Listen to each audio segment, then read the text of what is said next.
Hello, everyone. My name is Sarah Lou. I am a recruitment executive on the MBA. I'm joined with my colleague Steph, who is behind the scenes helping me with all your questions. But we're really excited for you to join us. Thank you for attending our Explore the Program webinar. We have a little bit of a buzz today in the team because we have open applications today. So applications open today. So we're really excited about that and really excited to help you navigate this journey for your MBA. But what we're going to do is we're going to go straight into questions, have a look at some questions and answer them for you. So bear with me.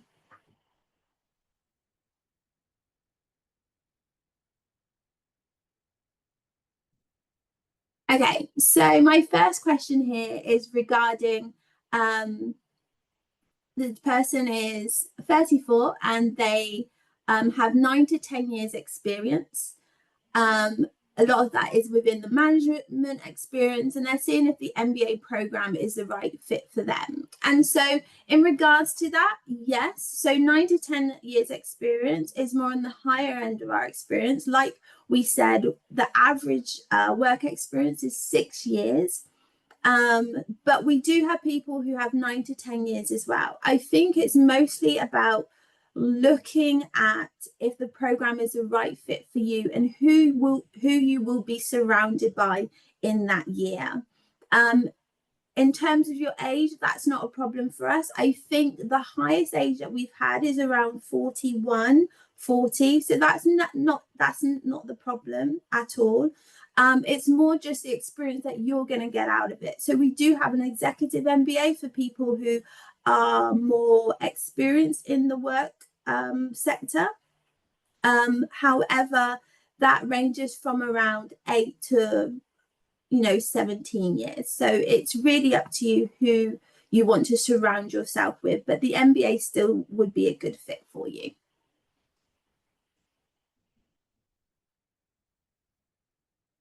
Is there a preference between the GMAC and the GRE? No, not for the team, and not when it comes to us processing applications. There's not a preference at all.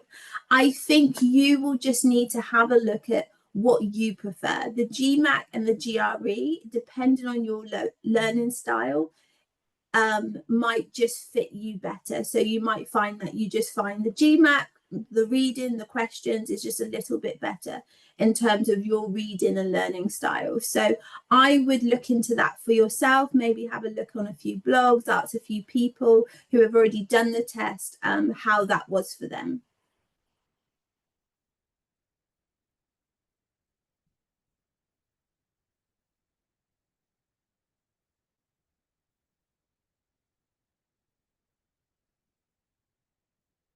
Okay, so the written statement, is about you. It's something personal, something maybe that we can't see on your LinkedIn, we can't necessarily see on your CV, or maybe you've briefly spoken about it. It's something personal and significant for you, something that maybe has shaped you or impacted you, something which maybe happened years ago, and that's really taking you through, that has now really spoken about who you are now and the person that you've become. It doesn't have to be tragic, it doesn't have to be necessarily life-changing, but it's just something that you really feel in terms of your values and your principles, it really speaks to. So that would be something that we would be expecting. But overall, it's about you.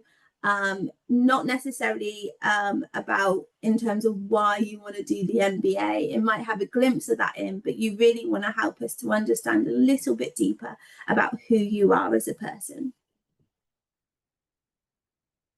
Let's have a few more.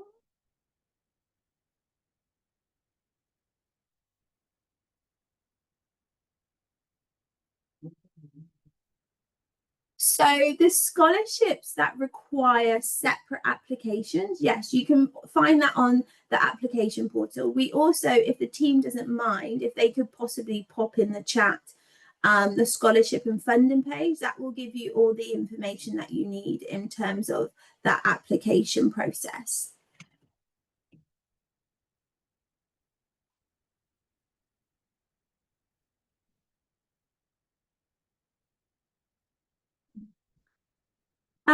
Still on scholarships, we're still talking a little bit more about scholarships. Someone's asking, does it reduce their chances of getting a scholarship if they apply in one of the later rounds? No, not really. However, I would 100% say maybe not round five. Round five is a very competitive round in terms of places, and most of the scholarship deadlines have ended by then. Most of our scholarship deadlines end in round four, a January stage. So you want to just make sure that you done your scholarships, applied for scholarships before then and within the round that you are applying for. Round three is absolutely fine as well. I do also say the earlier the better. We never know what, every year is very, very different. And for example, the year just gone, it was extremely competitive and it looked a lot different than the previous year. So every year is very different.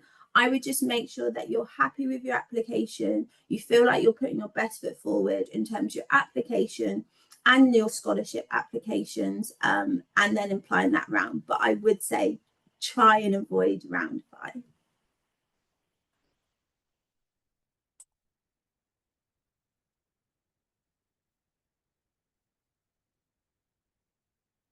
Okay, so another question in here is, what type of references does Oxford encourage? More professional based or community volunteer based? Because most people are already in the workforce, we find that most people who apply are more professional based. You get two references, and mostly they're all professional based, and we do ask them to be academic or professionally based. You can upload an extra reference if you wanted to. If you feel like that person speaks on your character of who you are, your leadership skills, you believe they really know you as a person, there's no harm in putting forth another reference. However, we would like both references to be academic or professional. Most of two professionals, just because that applicant has been in the workforce for quite some time.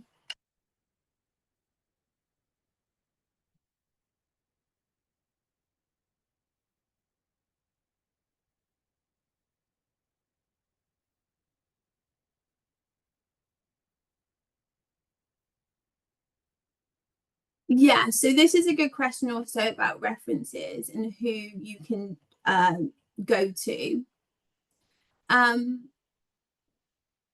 Ideally, it does need to be your current employee.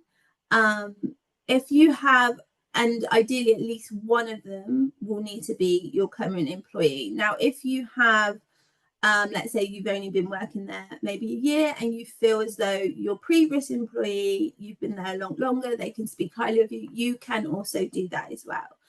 You want to choose someone, they don't need to be necessarily your direct line manager or the CEO, anything like that, but they do need to speak of who you are as a person, how you have done on projects, teamwork, your leadership skills.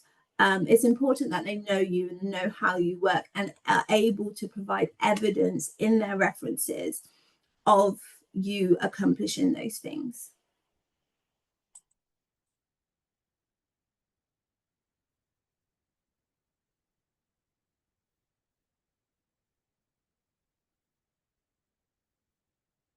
Okay, so does the MBA incorporate sustainability within their program? 100%. I feel like that's one of our values as a school. So you will see that as an underlining in most stuff, and if not everything that we do.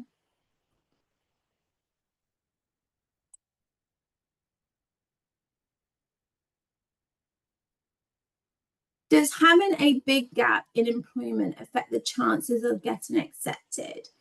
No, not necessarily. I know people that have come onto the program with a gap. I think it all depends on what you did in that gap, and I think you would need to express that and underline that in your CV. So if you did something, that would be great. Some people do mentoring on the side. Maybe they're working on a business.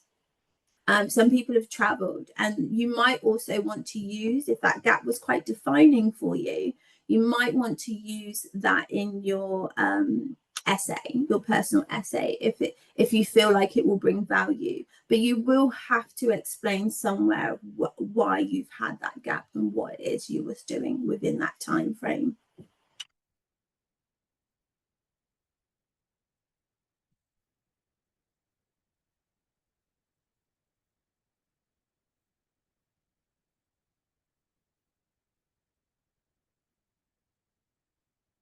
Okay.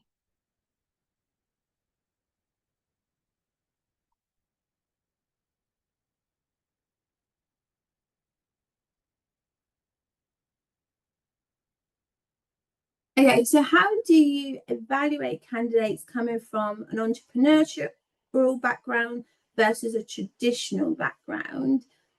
It's a good question. So it, I think mostly it depends. It all comes down to your post plan MBA. You want to make sure you have a great narrative research in why, where you want to go and what you want to do. Um, I don't necessarily think we evaluate it differently. We kind of just look at the whole application as a whole. But I think for you to get across what it is that you want to do, I think that that's quite important, especially in your post plan MBA and having also a plan B. It's not rare that we have entrepreneurial backgrounds. That's very common with inside business school, traditional backgrounds and untraditional backgrounds. We're very much used to that. We think that it brings a lot of value to the class, and really impacts the class well.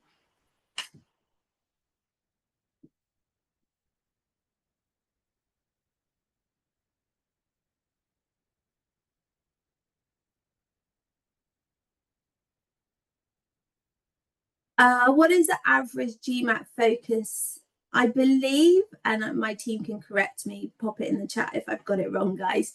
It's 625, if I'm correct. But pop it in the chat if I've got that wrong. And in terms of GMAT, GRE, we don't, although there is a competitive score, that's like the average score that people get, but we also admit people between maybe 500 GMAT to 780. Just because you've got a lower GMAT or GRE doesn't necessarily mean that you won't be accepted, and just because you've got a higher GMAT or GRE doesn't mean also that you will be accepted to the program. Like I said before, we look at the whole application. Is CIE a good fit for you? Is a business school, is a program a great fit for you? And that's really what you want to get across. But if you want to also have that conversation, you feel like my GMAT focus, GMAT, GRE might be on the lower end, we are more than happy to have that conversation with you and advise you on next steps if need be.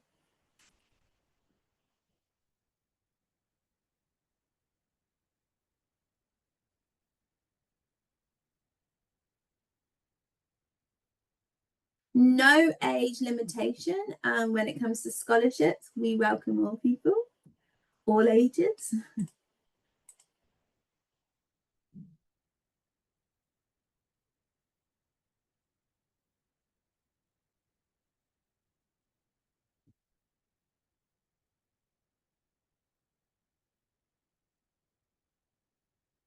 I Okay. So the next question: in short-term career plans, are we required to mention the company where we are planning to start work, or maybe generally mention the industry and roles will be enough? Yeah, you don't necessarily have to, in your post plan MBA, you don't necessarily have to say the company which you are 100% gonna that you're gonna join. Not at all, but 100% the industry, especially if you want to pivot. But the application process will probe you through that anyway, so you would be required to answer those questions.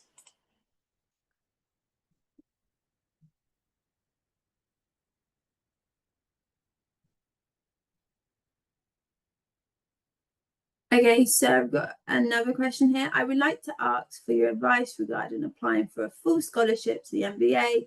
If our GRE score is below the average requirement, would you recommend applying for the first cohort? I think you mean deadline, maybe, with the current score, or sorry, just missed it there. Or is it better to wait and apply for the second deadline, I think, with an improved GRE score? Is there a significant chance between the second?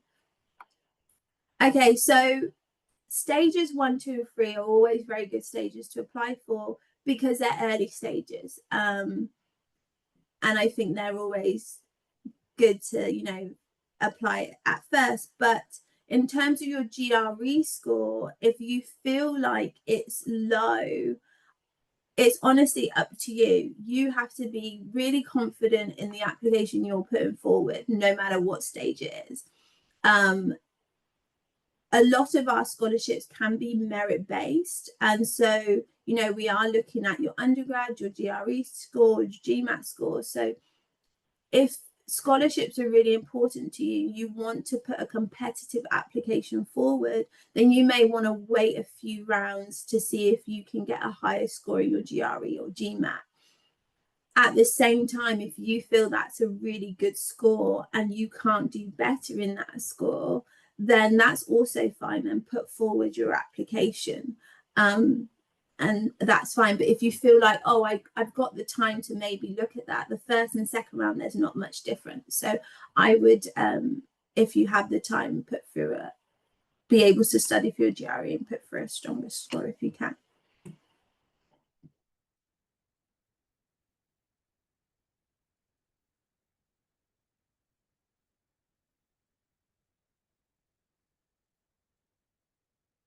So in terms of piloting into another sector, we have a dedicated careers team who are divided into different sectors. So the recording said consulting, finance, and global industries and tech. And so you have someone who specializes within those sectors, who you get to partner with, who gets to help you on that MBA journey throughout the year.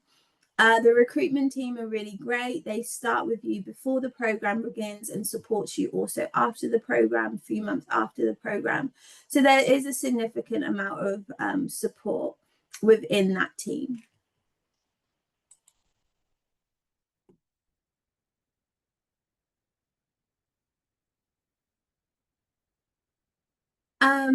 Someone's asking in terms of the international opportunities during the MBA, what locations have we recently been? We are looking at new locations at the moment.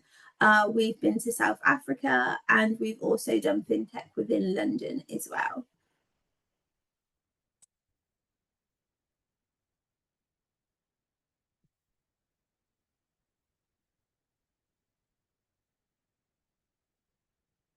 What does a typical week look like in terms of academic, networking, and careers? Essentially, the 1-year MBA is 2 years in one, and so it's extremely intense. So sometimes, depending on if you've picked up co-curriculums, you're working with careers, you have projects to do, you're maybe working with faculty, you can be working with straight into the evenings, some weekends. So it is extremely busy. Every week does look different, but definitely very busy.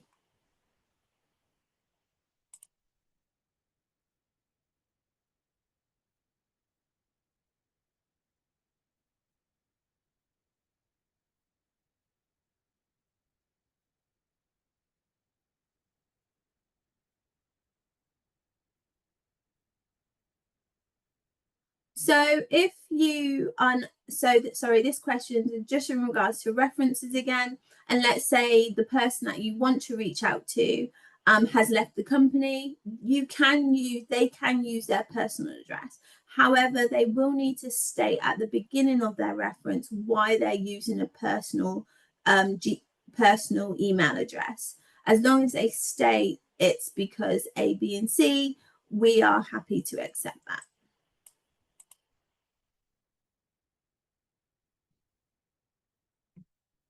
In terms of our electives, our brochure has just opened, so I would definitely have a look at our new brochure. I will put that in the chat. You can download a brochure here. And then all of our electives and courses are on our website. So do feel free to look at those, and that will give you all the information that you need to know.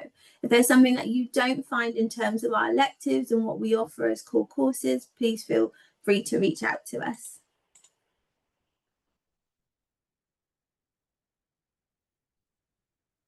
Okay, so this is also a really good question in terms of candidates that we are looking for. First of all, I would love to say that there is no perfect candidate. Everybody has strengths, everybody has weaknesses, and we're very much aware of that. I think what's really key and what I find amongst the years that I've been at Said and part of the MBA team is that some of the best applications are those who are authentic and those who are real and honest. And that would be just, if any advice, just to be your authentic self, because I think that really makes up the MBA really well.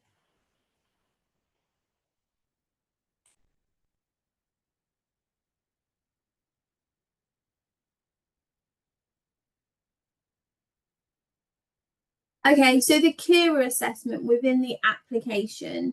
So this is really important to highlight. The Kira assessment you do at the end of the application. It's an online assessment. It's a little bit like this. You'll have a video in front of you and you'll be answering questions. More of this is on our website and give you a bit more information. But to trigger this Kira assessment, you do need to fill out your references. Pop your CV up, I believe. Team, if I've got that incorrect, please just verify that. But as soon as you put in your references, this will then trigger that Kira link. The Kira link can take up to 24 hours to come through. So you want to make sure that you do that in a really good time. What can sometimes happen is we can leave the Kira to the very last minute, almost forgetting that we need to do that part of the application. It comes to the deadline and we miss the deadline.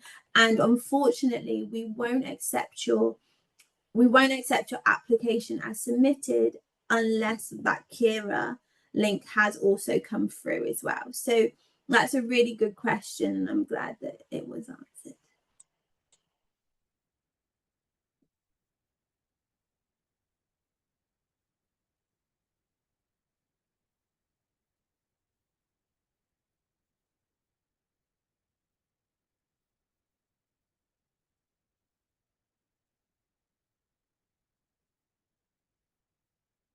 So this is a question about the English requirement. Is it needed at the application stage, which I believe Giza is answering behind the background just now. But yes, so it is needed at the application stage. Every requirement on the application, which you will see, is needed. Your GMAT test, it's needed. Now, if you speak English within your workforce every day, and you feel like you are very fluent in English, you can ask for a professional waiver. More of this information is on our website. There is a template that you would have to follow to do this. The template is also on the website as well, and it will just give you a rough outline of what we're expecting and how you use English on an everyday basis.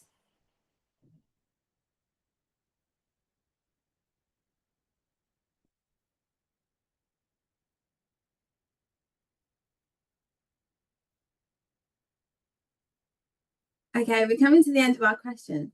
The team backstage is fantastic.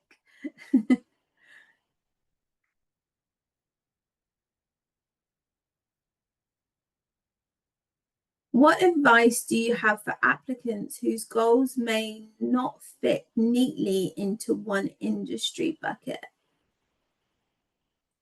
Okay, I think I know what you're saying. So my advice here would be so if you have a few goals, try and, shorten it to maybe 2 or 3. So on your application, you'll have a post-plan MBA, plan A, plan B. Ideally, you want to have one plan A and one plan B. I think it's more about how you structure those questions. You don't want it to look too messy, as if you're not too sure. There are some people that come on the program that say, I think I have an idea of what I want to do, but I'm just exploring a few other options. Completely get that. And they are on the program. But we also have to then manage their expectations in terms of the goals that they're trying to get out of that. So I would definitely look at the plan, look at your goals, see if they can be somewhat downsized, maybe talk to a few people. We'd be happy if you want to reach out to us and maybe talk those through. We'd be happy to talk about that. But you want to be able to have a strong narrative in your application. And if it almost looks a little bit everywhere, if that makes sense, then it's hard for us to really understand what you're trying to get across. So I would try and streamline it a little bit to see if you can, hey, this is my plan A, this is what I'm thinking. But I also have a plan B as well. I'm also thinking about this. I hope that makes sense. And I have Steph answering the last question in regards to the CV requirement. Does it need to be one page? Ideally, I'm not too sure what she said, but ideally it does need to be, yes, one page. And so you probably will just have to look at cramping that a little bit. But we do have on YouTube a great webinar from our careers advisors around CVs and how to really tailor those. If some of what you've been doing is years and years ago, probably doesn't need to be on there. You want it to be somewhat relevant. It's not the end of the world if you have 2 pages, but honestly, I would go with the template that is on the application.